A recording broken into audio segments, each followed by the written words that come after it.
In 2008, Ontario Power Generation was given a directive by the CNSC to reduce fish impingement and entrainment by 80% and 60% respectively. We benchmarked for ideas, developed a solution, implemented it, and then continuously improved it and drove improvements until it was achieving what we expected from it. In 2009, we were supposed to put a system in place to mitigate for the impact that we were having with respect to fish impingement. That action was completed on schedule. When the net first went in, right away we were getting results. We're under tremendous schedule impacts in order to get the actual installation in during that first year so that we would in fact have an impact on fish protection. It sounds like a very simple thing. It's a net out in the water, but really there's many facets to its design. We have to take into consideration the reactor safety implications. It has to withstand weather conditions as well as meet its performance specifications for fish diversion. So it's actually a very complicated product. The net is 2,000 linear feet long. The water height varies from about 15 feet to 25 feet. The south section alone is the size of 3 football fields in length. So when you figure that the other 2 sections make it 6 football fields in length total, I mean the net's substantially huge. It's actually made of Dyneema, which is a material that is stronger than Kevlar, as well as significantly stronger than stainless steel. You have to consider that the main mesh is only a 1/2 inch by 1/2 inch, so the ability to protect or keep fish out of the plant intake is pretty formidable in that regard. So the target that the CNSC set for us was to reduce our level of impingement by 80%. In the first year, we reported that we were 88% effective. And that was not only based on the work we did internally, we actually sent the data out for peer review.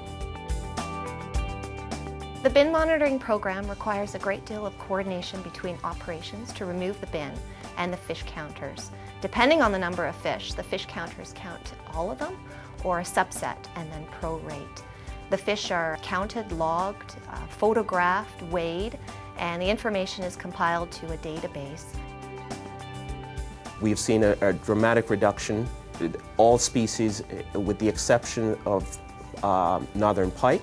And what we've done there, we've restored 0.2 hectares to ensure that there's a spawning environment there for northern pike to thrive and to ensure that the population is actually being regenerated.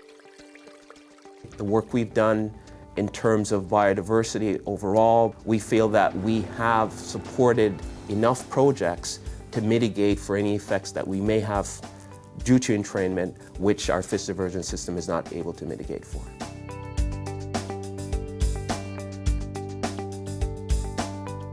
Fish traffic, in the spring it starts to ramp up, and in early summer that's when we really experience high volume of fish. So it's real important that we have that net floating at all times in the early summer months.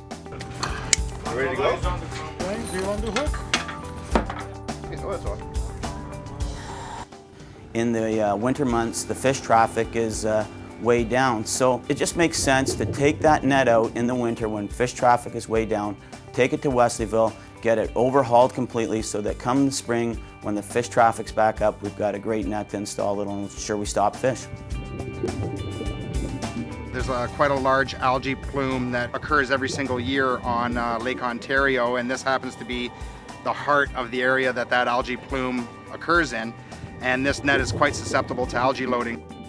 Once the net's installed, our main activity is power washing, and we'll take a large vessel out there with all the equipment, the power washers, and essentially we'll power wash the net to remove all the algae and zebra buildup. And that'll take a good 2 to 3 weeks to traverse the whole 2,000 feet of the net. And as we're doing that, we're inspecting the net also. Just in the past year, 2011, we did install a modification. We added a 8-foot skirt extension onto the net that basically made the net higher in length. That was installed to ensure that we could handle additional algae loading on the net. Once we put that modification in place in July of last year, we saw a dramatic decrease in the amount of impingement in relation to 2010, and so far in 2012, it's been working like a charm. I think it's an investment that's considerably valuable to the station.